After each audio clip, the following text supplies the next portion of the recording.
Roberto Cepeda, internacionalista y académico de la UNAM, y Efraín Hernández del Valle, internacionalista y académico de FES Zacatlán. Y por vía Skype, Ana María Salazar, internacionalista. Bienvenidos, muy buenas tardes.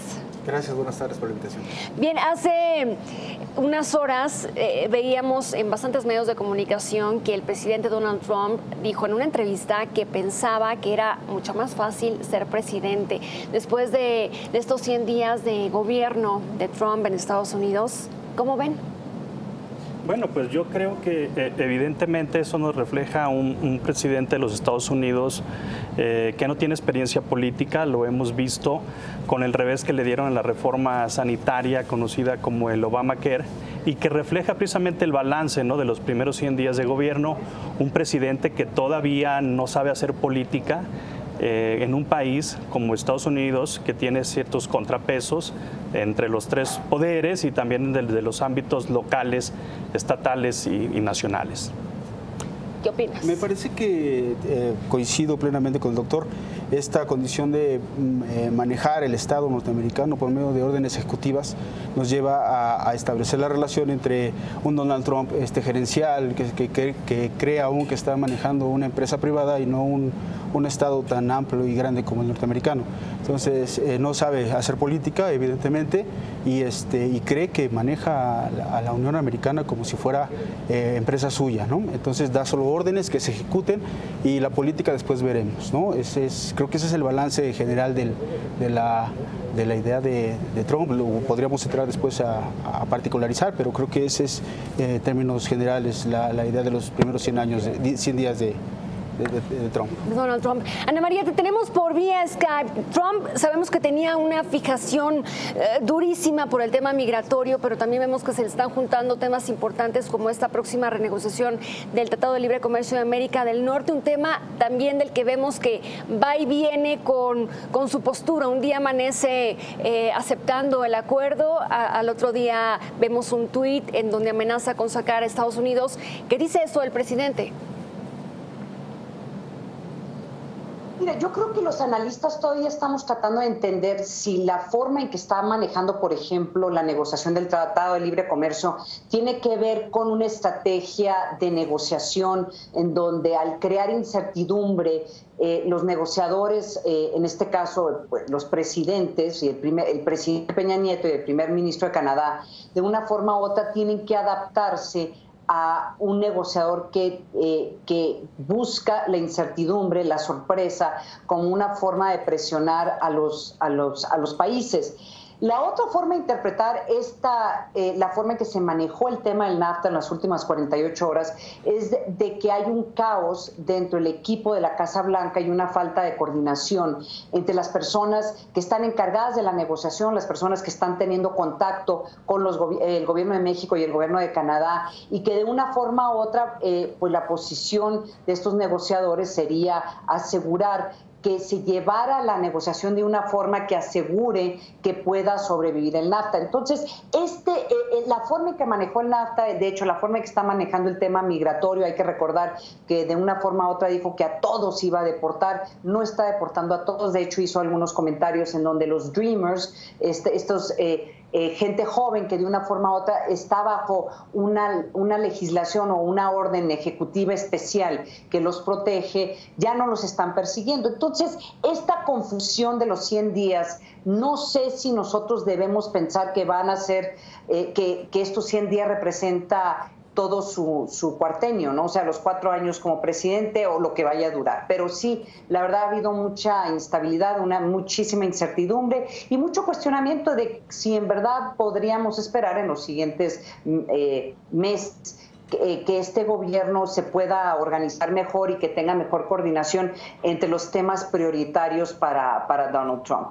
Miren, en este tiempo analistas también sabemos que lo han criticado bastante, dicen que las derrotas se le están acumulando con el plan de salud, el decreto migratorio, el muro fronterizo, que también vemos que ya le está causando bastantes discusiones en su administración por este tema del financiamiento. A esto se le está sumando el ritmo de la economía estadounidense, que vemos también que avanzó bastante poco durante el primer trimestre. Hizo muchas promesas y hay muchas críticas. Efectivamente, y yo quisiera resaltar esto que decía Ana María sobre la certidumbre y la incertidumbre, ¿no? Evidentemente estamos frente a un panorama incierto y eso repercute en la economía, ¿no? En los inversionistas, en los mercados financieros, etcétera, ¿no? Entonces, el presidente Trump no ha sido capaz de lanzar mensajes de certidumbre y coincido con lo que dice Efraín, no se puede gobernar por medio de acciones ejecutivas, ¿no? Está la relación con el Congreso, en la cual Trump no se ha visto muy profesional. Evidentemente, un país como Estados Unidos es muy difícil de gobernar, ¿no? Incluso al presidente Clinton, a George W. Bush les rechazaron reforma sanitaria, migratoria. Entonces, si a eso le añades un presidente que tiene poca experiencia política, pues es la situación que estamos viendo, ¿no? Esta semana se dio a conocer esta propuesta del plan de reforma fiscal de Donald Trump, en donde suena pues bastante bien el reducir de un 35 a un 15% el impuesto para las empresas, pero tendríamos que esperar también a saber la postura de la Reserva Federal y bueno, para los mexicanos creo que nos tocaría un poco, porque según analistas teníamos que pensar en un plan fiscal para no perder competitividad. Pero por supuesto, o sea, es eso de reducir los impuestos es una medida total y absolutamente populista. No he podido sacar las promesas de campaña que he tenido, el Congreso está en contra mía, aún los que se supondría que deberían estar conmigo, entonces hago una medida preventiva populista, ¿no? y rebajo los impuestos. Habrá que ver cómo viene, en esto de economía es muy difícil saberlo, pero habrá que ver cómo viene y cómo reaccionan los mercados ante ello. No nada más es decir, ya bajamos los impuestos y vámonos a ver qué sucede. No, es una serie de cuestiones y de variables económicas que evidentemente no tomó en cuenta y que evidentemente no tiene la más peregrina idea de cómo funciona, ¿no? Entonces, un día se levantó y dijo, ¿qué hago para que esto funcione? Y bajemos los impuestos. Y cada vez que Donald Trump hace algún comentario o emite alguna propuesta sobre algún tema, creo que a México nos pone a temblar y a pensar rápidamente qué es lo que vamos a hacer. Ana María, ¿qué opinas de esta propuesta de reforma fiscal de Donald Trump? Mira, yo creo que hay que tomar la mayoría de las declaraciones que se hicieron esta semana con un poco de cautela, porque se ve que hubo todo un esfuerzo de tratar de fortalecer la imagen del presidente a la luz de que cumplía los 100 días. Y además tenemos una situación en donde la relación entre el presidente y los republicanos en este momento, particularmente el de la Cámara Baja, no ha sido de la mejor. O sea, no ha habido esta capacidad de crear un mecanismo de comunicación y de acuerdos para que pudieran aprobarse, por lo menos en la Cámara Baja, ya el Senado es otra cosa, pero por lo menos aprobarse o dar visos de que se podría aprobar, por ejemplo, la reforma fiscal o algunas de estas otras reformas que ha propuesto el presidente. Y ese es el problema en general que tiene Donald Trump, pero también hay que ser muy pragmáticos.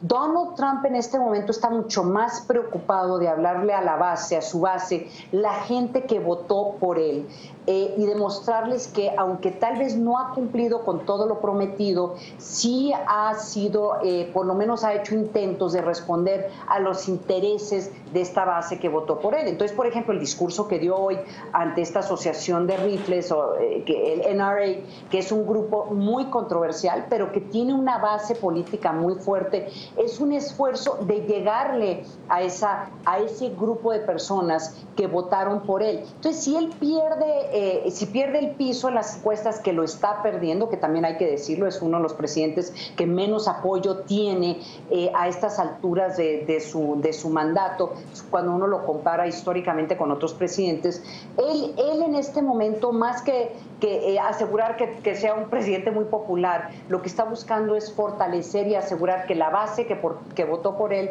esté contenta y en base a este apoyo seguir adelante. Ana María, muchísimas gracias. Por cuestiones de tiempo nos despedimos. Te mandamos un fuerte abrazo. Gracias por haber estado con nosotros, aunque sea vía Skype. Muchas gracias. Roberto Cepeda, Efraín Hernández. Gracias a usted por acompañarnos. Mauricio Mejía nos espera en Expreso Doble. Yo regreso a las 5 de la tarde. Muy bueno.